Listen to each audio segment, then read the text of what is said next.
তো বন্ধুরা এক্ষেত্রে কিন্তু ইভান ভিকোমানোভিচকে নিয়ে একটা শকিং আপডেট রয়েছে, প্লাস তার পাশাপাশি কিন্তু কিছু ট্রান্সফার রিলেটেড আপডেট রয়েছে। সো বন্ধুরা ভিডিওটা স্কিপ না করে সম্পূর্ণ দেখতে থাকো।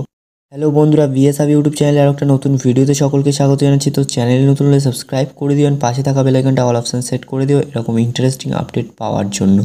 তো চলো বন্ধুরা ভিডিওটা শুরু করা যাক। তো ফার্স্টেই এক্ষেত্রে এলসিনো ডিয়াসকে নিয়ে কথা বলবো। জামশেদপুর এফসি 33 বছর বয়সী ব্রাজিলিয়ান ডিফেন্ডার। তিনি কিন্তু একজন ভার্সেটাইল প্লেয়ার, যিনি কিন্তু centre back, centre defensive midfield, centre midfield পজিশনেও খেলতে পারেন। তো বন্ধুরা এই এলসিনো ডিয়াসকে কিন্তু প্রায় চূড়ান্ত করে নিয়েছে চেন্নাই এফসি, এবং এই প্লেয়ারের যে অফিসিয়াল অ্যানাউন্সমেন্ট চেন্নাইয়ে যাওয়ার, তো সেই যে অফিসিয়াল অ্যানাউন্সমেন্টটাও কিন্তু আমরা খুব শীঘ্রই দেখতে চলেছি।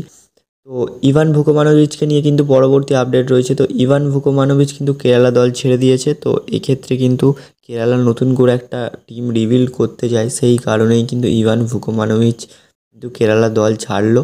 তো বন্ধুরা এর পরবর্তী আমরা লাস্ট আপডেট চলে যাব এই ভিডিওর। তো বন্ধুরা এফসি গোয়ার প্লেয়ার নোয়া সাদুইকে কিন্তু কেরালা ব্লাস্টার দল কিন্তু সই করিয়ে নিয়েছে 2+1 ইয়ার ডিলে। তো 2 বছর ভালো খেললে তারপরেও কিন্তু লাস্ট ইয়ারে তাকে আবার কন্ট্রাক্ট এক্সটেনশান করবে, এবং তাকে কিন্তু প্রতি সিজনে কেরালা 3 কোটি টাকা করে পে করবে। তো নোয়া সাদুই কিন্তু পার সিজনে কেরালা ব্লাস্টার থেকে কিন্তু 3 কোটি টাকা করে পেতে চলেছে।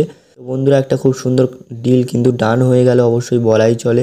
তো কেরালা ব্লাস্টার দল কিন্তু একটা ভালো বিদেশি প্লেয়ার পেয়ে গেল বলাই চলে। তো বন্ধুরা ভিডিওটা এই পর্যন্ত ছিল, দেখা হচ্ছে পরবর্তী ভিডিওতে। Thanks for watching and